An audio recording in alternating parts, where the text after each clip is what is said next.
FTX made more powerful people cry than the Great Depression did. No, really. There are 8 billion of us now and never been so many before. Push that stupid logic aside and think about it. Money has become so powerful that even its intangible and inexchangeable form is controlling the fate of so many. Who invented such a thing? Well, I've already answered that question. Did you check that video out already?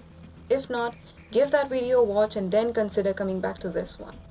Now, the real question remains, how did money become so powerful? To answer this question, we will have to go back to the times when us humans began cultivating crops in abundance. You see, when people started harvesting more than what they needed, they exchanged it for goods other farmers had to offer, but lacked what they grew. But despite exchanging their surplus, they had to store some of it for the rainy days. That's when the concept of granaries became common.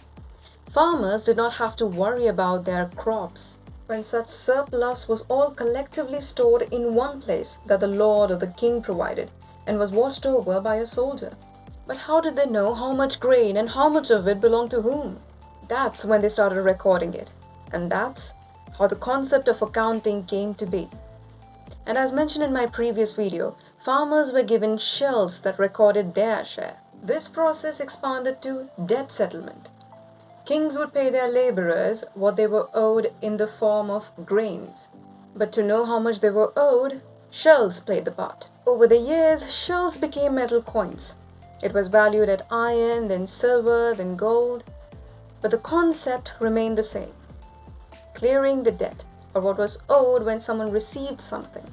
But how did these shells or metal coins or a piece of paper get to hold so much value that the person accepting it actually believed that it is indeed useful? That's where the concept of having a monarch or a deity stamped on a currency come into being. Monarchs were powerful. They chose to use it on their currency to make it intrinsic. Because kings were believed to be too wealthy to run out of their wealth, they became a reliable figures in a commoner's eye, to trust these stamped items as valuable things. This was the first instance of money holding power. But how did they manage to do that? Well, that's a story for another time, which is why you should consider subscribing to my channel to not miss it. Talking about people's faces on our currencies, this is the reason why the British pound has a current monarch's face on it, not just because it's tradition. This was especially necessary because the British ruled over many colonies and had banned its colonies from minting their own currencies. So the monarch's face on a metal or a paper would be the only legitimate form of currency. But even to them, money did not hold as much value as it does today. In fact, it never really did, anywhere in the world, until recently. Let's first take an example of one of the Greek Trojan War duels that the finance minister of Greece himself uses to tell the very same truth. After Achilles' death, his mother offered the armor of the fallen warrior to the most worthy. Both Ajax and Odysseus put forth their arguments, and the Greek generals decided Odysseus to be the worthy one. Upon hearing this, Ajax couldn't take it and ended his own life. Could the Greek generals have avoided such a tragedy by settling this based on who bid the most money on the armor, just like how we do today? No. It would have been considered an insult to the fallen demigod if his artifacts were given away at a price. Now this is just a mythological story. Some of these stories are true and some of these are not. But they do pick up on the mindset of the people from back in the day. Now let's take another example by fast forwarding to the late 1920s and the early 1930s. That's less than 100 years ago. Now if you watched the series Downton Abbey, you would have noticed a similar mindset among the monarchists in the series. If you haven't watched Downton Abbey, well, that's sad. Even the late Queen of England had watched and loved it. Why haven't you?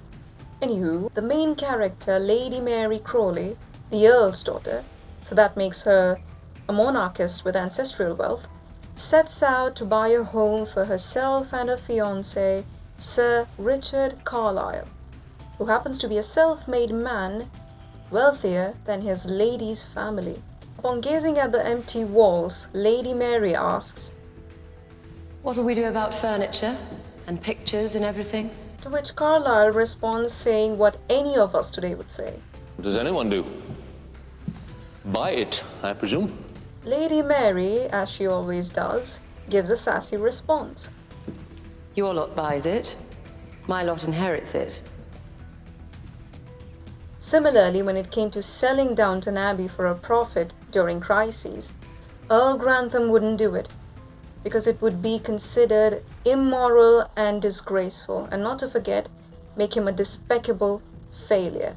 These instances show the value of honor and merit to be higher than that of money. So, why did we end up so differently today? The answer to this question is simple. Capitalism. Anything that you lay your eyes on today can be or is commodified. Why? Because greed? Wrong. Because profit. There is a difference. Many believe that capitalism exists because of greed. Well, human beings have always been greedy, to have more materialistic things, beautiful people around them, or getting into the exclusive inner circle. But profit wasn't always there. When business enterprises rose, they rose by creating profit as their new source of wealth. Why? Because survival. Survival of not just the enterprise, but also the economy of the country it is located in. With constant competition with their rivals, investors getting upset, government changing tax slabs, and laborers demanding higher pay. There exists a race for survival with what is left after all these demands are cleared. And that survival is only possible through profit making. How do you generate these profits? By producing goods at the lowest prices. That's where outsourcing to the economically backward countries comes in. And by paying labor the lowest wages. And that's why the federal minimum wage remains at $7 per hour despite 20 plus years. While Elon Musk's net worth increases from $2 billion in 2012 to $280 billion in 2021. And before I forget, include investing in new technology. And that's why techies get paid such high salaries. But where is all this money coming from to invest so much in new technology? Revenue? Don't be silly. It is debt. Debt has always been the driving force and the binding ingredient of our economies. Where do banks get all this money from to lend you? Well, actually out of thin air, but let's say practically from the deposits that the savers make. They pay less interest to the savers and charge more interest to the debtors. And voila, profits again. Here's another way.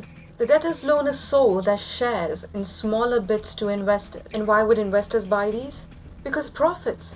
You get more by buying $100 worth of shares than just keeping that money in a bank. Profits made money as important as it is today, not greed. So would you say eliminate profit making to solve all our problems? Why would you want to eliminate something that you could use on a rainy day? So would you say eliminate debts to solve all our problems? Well, let's discuss an interesting theory about debts, but in another video. So stay tuned and subscribe to this channel to stay updated. So is this craze for money going to last, let's say, at least till the end of the century? Well, let me give you 2 examples for you to decide for yourself. It's story time. The first one is a real-life story that Steve Levitt, an American economist, encountered. He was trying to potty train his daughter Amanda, but she wouldn't go poo-poo. He and his wife tried everything that the experts advised, but to no avail. So he took it upon himself, but as an economist. He said, Amanda, darling, every time you go poo-poo, I will give you an M&M. She said, really? He said, yes. He said, okay, I'll go right now. And it worked. But only for 2 days. From the second day onwards, she went to go do her business every now and then, even when she didn't need to, only to receive her M&Ms. If a 3-year-old could game a system that a world-renowned economist came up with, then here's the other story, and this one's my favorite. It's about Doctor Faustus by Christopher Marlow. Dr. Faustus makes a pact with Mephistopheles. Faustus gets 24 years of power and riches, but after the 24th year, he has to surrender his soul to Mephistopheles for eternity. Faustus enjoyed every minute of his 24 years except for the last few, when it dawned upon him that he made a mistake. He begged and pleaded in front of Mephistopheles, but a contract is a contract, is what he said. Suppose you are Dr. Faustus, and Mephistopheles is the bank, and the 24 years of power and riches is the loan you took, and the selling of soul for eternity is the repayment of the loan that you will do for who knows how long. Money cannot buy happiness. Is it real? Or is it all just an elaborate hoax? Judy sighed.